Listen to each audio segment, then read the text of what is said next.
महाराष्ट्रातल्या जागा वाटपाबाबत महाविकास आघाडीची आज बैठक। दुपारी 4 वाजता काँग्रेस आणि ठाकरे गटाची दिल्लीत बैठक। राष्ट्रवादीच्या सहभागाचीही शक्यता।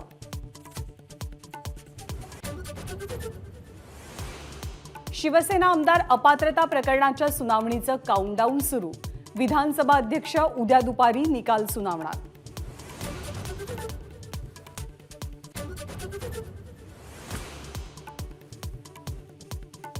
न्याय देण्याची जबाबदारी असणारेच आरोपींना भेटतात। राहुल नार्वेकर आणि मुख्यमंत्र्यांच्या भेटीवरती संजय राऊतांची टीका। तर घटनेनुसार सर्व 16 आमदार अपात्र ठरतील, राऊतांचा दावा।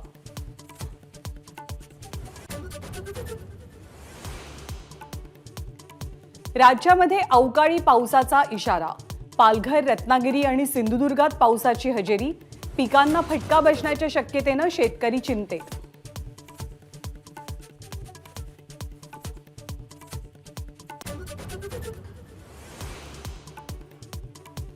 मुख्यमंत्री एकनाथ शिंदेंची वेळ मिळत नसल्यामुळे म्हाडा कोकण मंडळाची सोडत रखडली।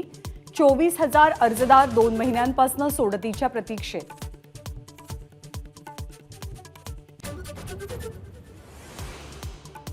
अकोल्याची जागा परंपरेनुसार प्रकाश आंबेडकरांनी लढावी। जागा वाटपाबाबत संजय राऊतांचं वक्तव्य। तर मुंबईतूनही लढू, आधी जागा वाटपाचा फॉर्म्युला सांगा, आंबेडकरांचं वक्तव्य।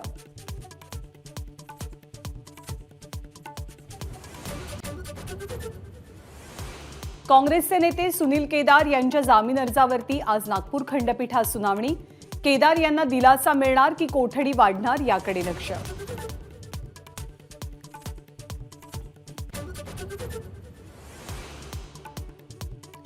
मुंबई महापालिका शाळांमध्ये श्रीरामाच्या नावानं निबंध आणि चित्रकला स्पर्धा आयोजित करण्याच्या शिक्षण विभागाच्या सूचना।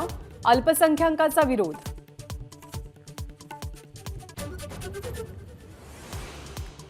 कोल्हापूर आणि सांगली पूर व्यवस्थापन प्रकल्पाला जागतिक बँकेचं अर्थसहाय्य।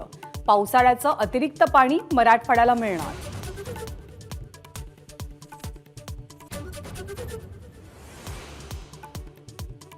मुंबईच्या हवेच्या गुणवत्तेत सुधारणा। गेल्या 2 महिन्यांपासून खालावला होता हवेचा गुणवत्ता निर्देशांक।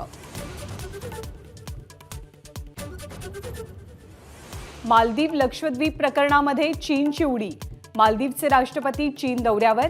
भारतासोबत पंगा घेण्याचा सल्ला मालदीवला दिला नाही, चीनचं स्पष्टीकरण।